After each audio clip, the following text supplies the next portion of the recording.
Hola, hoy hablaremos un poco del diseño universal para el aprendizaje. El DUA consiste en un conjunto de principios que, al tenerlos en cuenta al momento de preparar una situación en la que intervengan seres humanos, como lo es el acto de enseñar y aprender, permitirá que todos se sientan acogidos y tengan igualdad de oportunidades para involucrarse. Lo primero que debemos tener en cuenta es que la educación es para todos, es decir, que todos tenemos derecho a ser educados. Por ello debemos saber que, siendo todos tan diversos, no puede haber un único modelo de aprendizaje. Algunos de nuestros estudiantes procesan la información de forma visual, otros de forma auditiva y otros de forma kinestésica. Algunos prefieren trabajar en grupo, otros de forma individual. Esto quiere decir que no hay una única forma de aprender, y nuestro deber es que la enseñanza recoja los diversos estilos, de manera que puedan aprender juntos.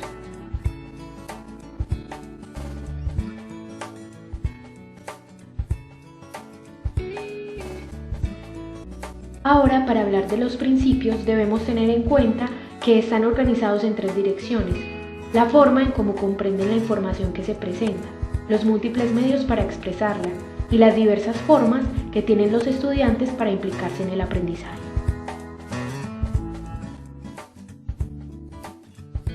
Entonces, los estudiantes procesan y comprenden la información de maneras diferentes.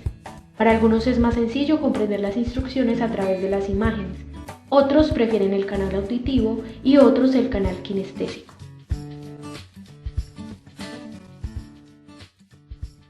Una vez comprendemos la información, debemos expresarla de alguna forma que no siempre es la misma.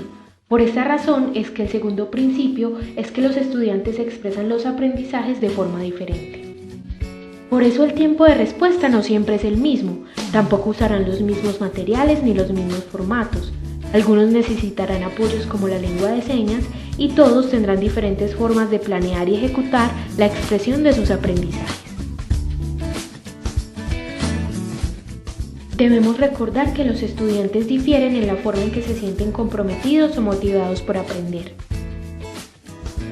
Por eso debemos brindar diferentes oportunidades para que ellos se interesen, persistan y se autorregulen durante el proceso de aprendizaje. Pero ¿cómo aplicamos todo lo anterior? Primero debemos seleccionar el grupo y el área al que deseamos aplicar el DUA. Esto es importante porque todos los grupos son diferentes y debemos conocer el universo al que flexibilizaremos el área a trabajar. Luego debemos aplicar el DUA a los objetivos de aprendizaje y a la evaluación, asegurándonos que tanto los objetivos como la evaluación puedan ser aplicada a todos los estudiantes y que estos respondan al procesamiento de la información de cada uno, a la forma como se expresan y a su motivación. Para cumplir con lo anterior debemos elegir diversas estrategias que permitan maximizar las diferentes posibilidades de aprendizaje de los estudiantes, teniendo en cuenta cómo aprende cada uno.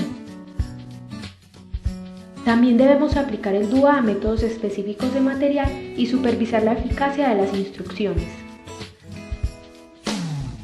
Ahora veremos una clase con el DUA, la planeación para la diversidad.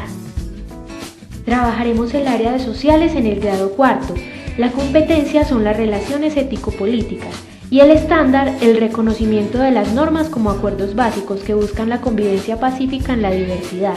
El profesor debe analizar los elementos en el estándar que incluyen y los que excluyen, y si es necesario reescribirlo.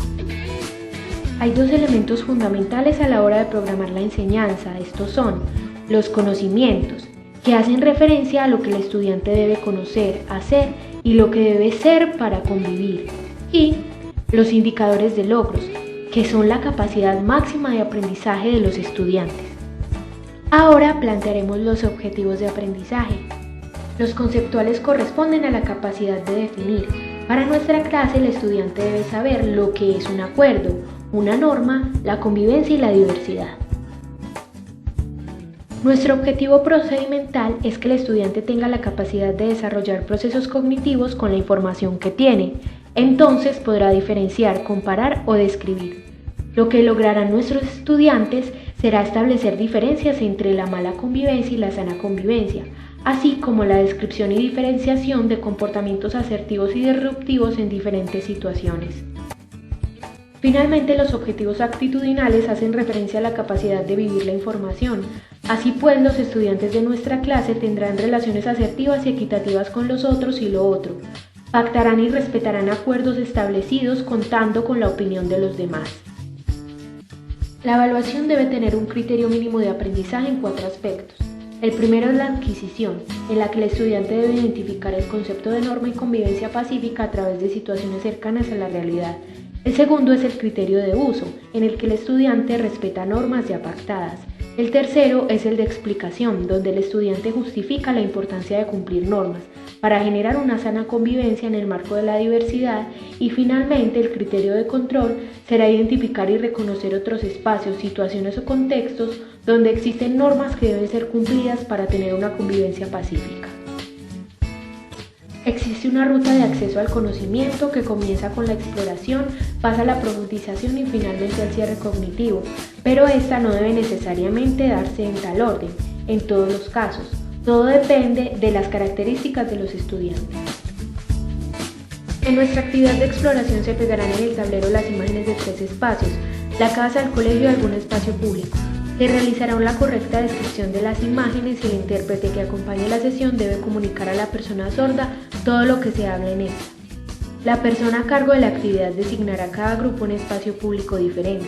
Todos los grupos deben pensar 3 normas diferentes y una de ellas teniendo en cuenta el espacio público asignado.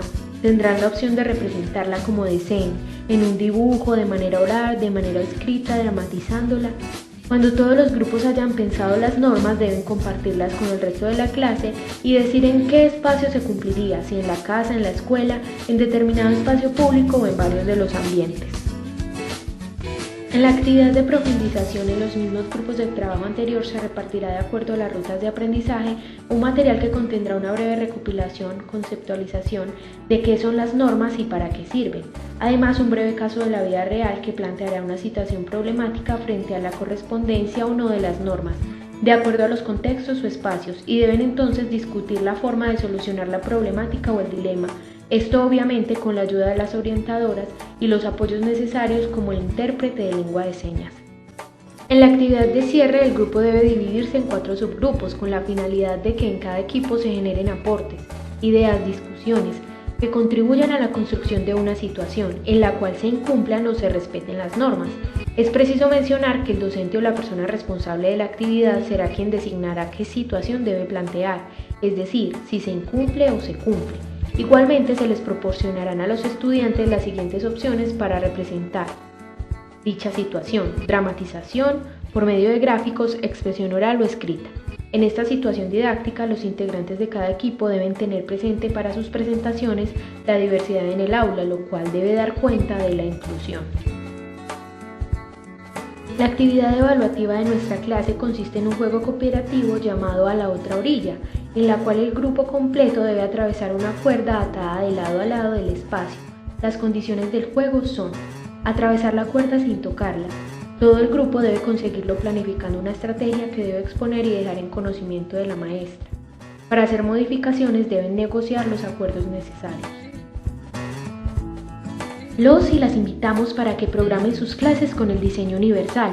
Seguro que les ayudará a incrementar los aprendizajes y a disminuir la incertidumbre que nos genera a los maestros la diversidad.